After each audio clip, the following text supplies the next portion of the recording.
In spring this year, Parveda piloted a program called GrowBIG. It was an interesting program, and we learned quite a bit.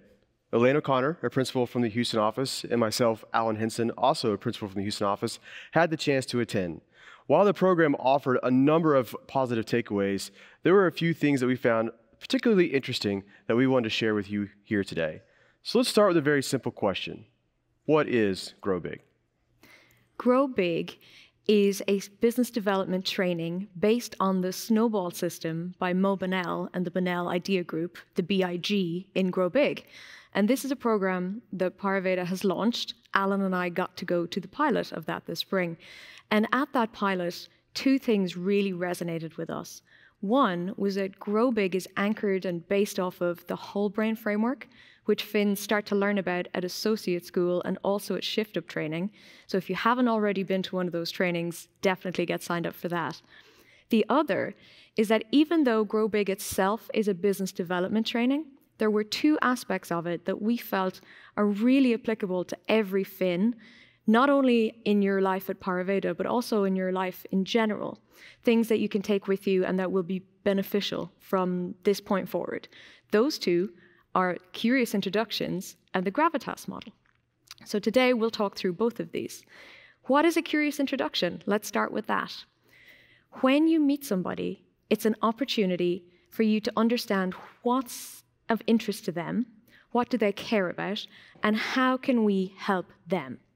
The point is to spark a conversation, to get the other person talking. We're not looking to tell them our life story, we're looking to start them talking. And so how do we do that? The first step is to ask a rhetorical question, a short question, and then follow it up with some short points that hit on the different aspects of the whole brain model. The why, describe unique positioning, state the facts, give the specifics, and then also relate with a story so that you can relate and resonate with whichever whole brain thinking preference that person prefers. Now, as I mentioned, keep it short. You want to spark in them the desire to continue to engage with you. So remember, rhetorical question, give some follow-ups, and then the most important is to pause to allow that other person to respond. So the best way to understand this is to see it in action. So let's do that.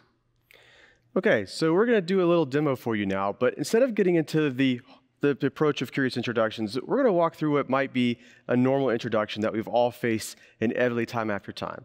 So to set the stage for you, my good friend Beth is throwing a party tonight, and she has a good college friend in town who doesn't know anybody else, Dr. Elaine O'Connor, and she's asked me specifically to make Elaine feel comfortable and welcome at the party.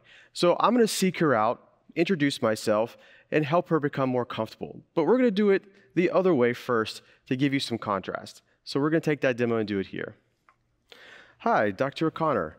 I'm Alan. Beth asked me to say hello to you and introduce you to some people around here at the party. Hey, Alan, I'm Elaine. Yeah, what do you do? I'm a consultant. Okay, what do you consult? Let's see, mostly with technology, leading edge technology, emerging. We do software development, we do some cloud stuff. Oh, we do mobile apps. Have you ever had mobile technology? Mobile? Yeah, mobile. Really? Yes. Alan, that's awesome, because like my phone has been acting real weird. Can you help me? How often has that happened? Quite a bit. You go to introduce yourself, you get caught off guard, you say the first thing that comes to your mind, and the person you're speaking to doesn't have any appreciation for the profession, so they default to the very first thing they can think of, IT support. And you've missed an opportunity to really get a chance to learn more. So maybe we should try that using the curious introduction method. So we're going to do that again and see what that looks like in a better example. Now, I'm going to take this slow so you can see exactly what I'm doing here. And we're going to walk around the whole brain model. So I have a chance with one of those quadrants to maybe hit on an area that Dr. O'Connor is going to be interested in. And I'm going to do that with some enticing rhetorical questions and statements. So follow along and you'll see how this works. All right, so let's try this again. Dr. O'Connor, hi, I'm Alan Henson. Beth asked me to say hello to you tonight and introduce you around to some people. I hear that you're a doctor. That's amazing. Yeah, hey, Alan, what do you do? Well, have you ever dealt with an outbreak and then imagine yourself, there's got to be a better way? to reduce the amount of times where you go 10, 20, 30 people get sick before you find an answer. And then think about using artificial intelligence to maybe find a way by looking at chart data, doctor's notes, test results to get ahead of that outbreak, and then inform your staff so they might make better decisions and provide better quality of care and prevent the outbreak before it ever started? Wait. You can use artificial intelligence to go through chart data to pull out info for patient care? Absolutely. All right. So very different this time. We had a chance to see me walk around the yellow, the blue, the green, the red. I was able to hit on different key points and tie into certain areas that might trigger a response from her. As you can see, that was a lot better than the end result of, will you fix my mobile phone? I also created the hook. Now she wants to know more. I've opened up the door so that we might begin having a real conversation where I can begin listening with the will to learn to see if I might provide some value to her, even just in a personal setting. It doesn't have to be business related.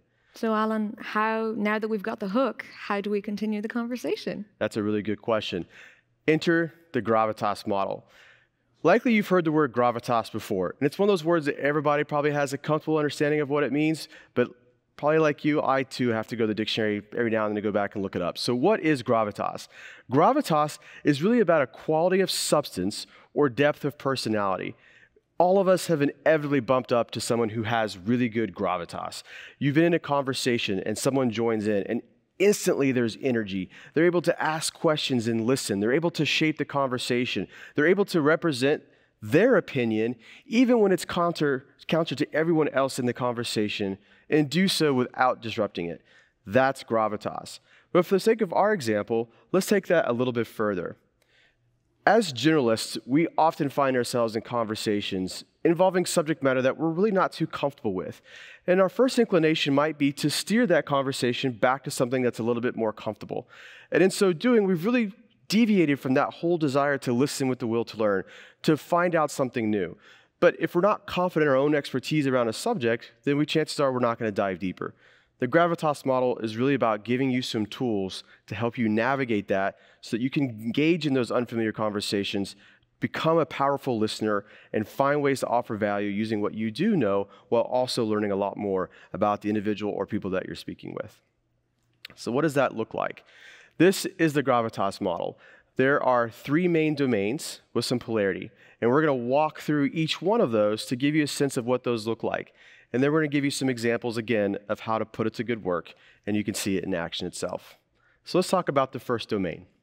The first axis is time, and this is to help you remember to ask questions about where the other person envisions this going in the future, what the future looks like, but also how we got here. Build a context. What were the decisions that led to this point? Excellent. The second domain is really about perspective. Inevitably, you've all leveraged perspective before. I can't remember the last meeting I was in where someone didn't utter the common phrase, let's take this from the 50,000-foot level. That's elevate. It's rise well above the problem and take a look at it from a top-down approach. And then there's the other side, where most of us are really excited to get into because we're natural problem solvers. What is that root problem? Why might this particular situation be occurring? And it doesn't necessarily have to be a problem. It could be anything. But what is the basis of that? It's really about taking perspective from the highest to the lowest levels to help inform you a little bit more. And then there's the connections axis. And this is who and what are connected with the topic, and also, inversely, who and what is missing and needs to be brought to bear in this topic. So let's see the Gravitas model in action. We're going to use the same situation. We're going to pick up the conversation where we left it off. But remember that our consultant, Alan, knows absolutely nothing about the world of healthcare. He has been a recipient of healthcare, but never worked on a project in that space. He's meeting with a doctor from Super Big Awesome Hospital, Inc., who's now curious in learning more about his topic, or about the machine learning in the predictive analytics for patient care. And today we're focusing on the consultant. So when we get into the long answers from the doctor, we'll actually pause the conversation there because we want to focus on Alan today. Exactly right, Elaine. So again, keep in mind, I know nothing about healthcare. I used that curious introduction because I knew that the company I worked for had some experience there, and I thought that might be a good way to get a conversation started. And if you remember, we got the hook. Elaine is interested, and that's exactly where we're going to pick it up from here. So you seem really interested about the idea of perhaps using a technology to predict outbreaks before they even happen. How often have you experienced outbreaks in your profession? It's a thing. We have one of the largest hospitals in town, one of the largest hospital networks in the country. And we're actually scored on our outbreaks on, patients that get infected once they're in the hospital, and then also secondary infections when they go home and come back. And it's been a tough year for us. We were number 3. We've dropped to number 5 on the national listings, and our funding's actually starting to get at risk with this. So is this something that has just happened in the last year, or is this something that has been happening for a while now? Oh, since hospitals have been a thing, Alan, we've had outbreaks, contagions that spread. And as I mentioned, it's a metric, right? So people grade hospitals. You want to go to the hospital that scores the best, right? That you're going to get the best care. You're not going to get infected with some random thing that you never heard of before. That's fascinating. All right, so this first line of questioning, I was able to learn a little bit about this problem space. I was able to learn that this isn't something that just is a frequent thing or infrequent thing. This has been happening for a long time. And I might have already known a little bit of that based on my curious introduction, but it was a good chance for me to understand her perspective of just how broad and how long this has been happening. So let's continue the conversation. Now I want to dive a little bit more into maybe why this is a problem. So if this has been happening for so long, does anyone have a sense for why it's happening? Yeah, it'll depend on what we're talking about, which outbreak. So let's look at the most recent one that we've had at Super Big Awesome Hospital Inc.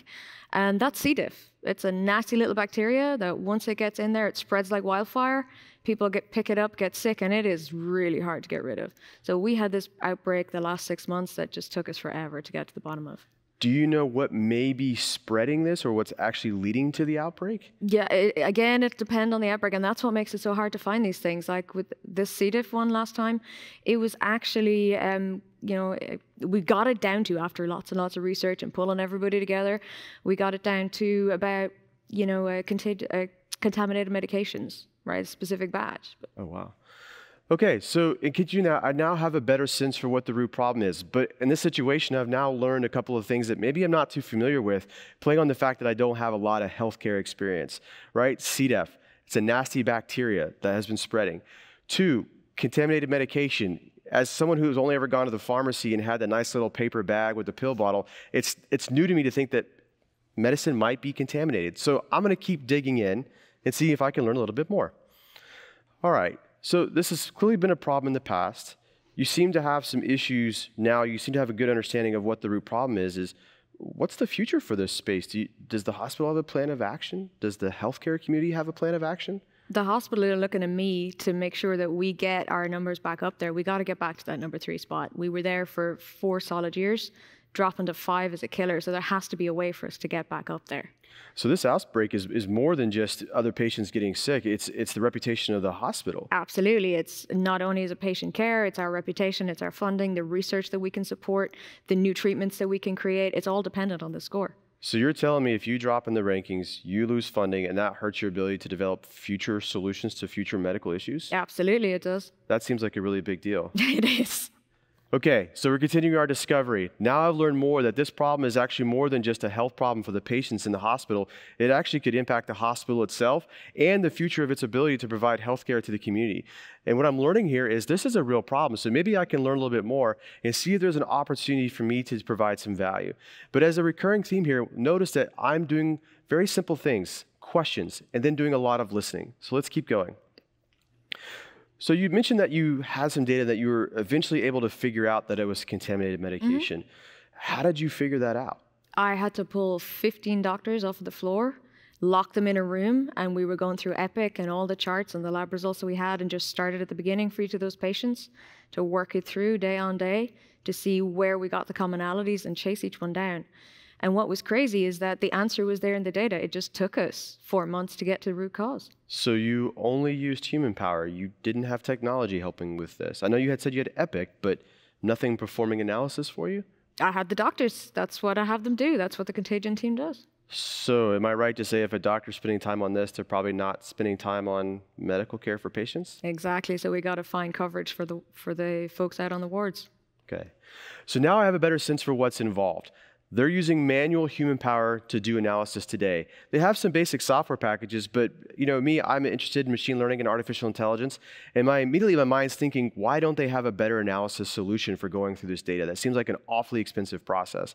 And I'm also thinking, why are we using doctors when they should be providing medical care to sift through data that could be done by machines? So my mind's starting to perk up a little bit because I want to learn more. Let's walk through two last areas, and we'll figure out the rest of this problem. So what do you think is missing from this? What would you need in your mind in an ideal world to solve this problem? I really liked what you said earlier about having artificial intelligence do this, because there was no doctor's intuition to get to the root cause with this one. It was literally just finding the needle in the haystack of charts and patient records that we had. So very brute force then. Absolutely, and that's why it took so long. And I had to pull so many people in to do it. Do you think you would ever, I know you said you're interested in artificial intelligence, is that a technology that you think would be interesting to help solve this problem? There has to be a better way to do this, right? There has to be a way that we can get lift out of the systems we have without me having to pull everybody all the time, every time this happens. Okay. All right, so we learned one more piece of information. She's open to technology. Maybe even the hospital's open to technology.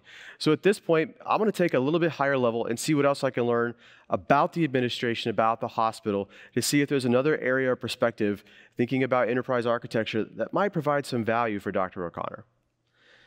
Okay, is this, you said hospital rankings, you said funding. Mm-hmm. Is this something that if I take a 50,000-foot view, that the entire hospital, medical community, perhaps the world is interested in from trying to solve this problem? Absolutely. I mean, the board are breathing down my neck right now to get to the bottom of this. We can't afford another outbreak. We'll slip too far. But this isn't just affecting us. Every hospital has this. Every care facility has this issue. That's why it's national rankings. It's a global thing. Everywhere in the world, you've got to have these contagions when you've got a group of sick folks that are there needing care in a confined area. So this goes beyond just C. diff, I take it. This is outbreaks for numerous different types of contagions. Oh, yeah. We've got all sorts of things we can go through. So it sounds like a solution could really help quite a bit of this. I would love, if there was something, I mean, I've been asked to pull something together. This is something we need to get to really, really quickly. Well, I don't necessarily have the skills in the medical profession, but I have some friends I think you should talk to that might be able to provide some additional perspective and maybe help you out. That sounds pretty interesting. Excellent. Okay, so as you can see, it took someone like me who knew very little about the medical industry. I had one interesting, curious introduction to offer in order to create a bond quickly and get Elaine talking with me so I could learn a little bit more. And now I'm able to understand her problem with very little background knowledge myself. It's a really powerful tool to help navigate any conversation and quickly get to the areas where you, either personally or professionally, can provide value. And that is the Gravitas model. All right, so let's talk about what we learned today. Yeah.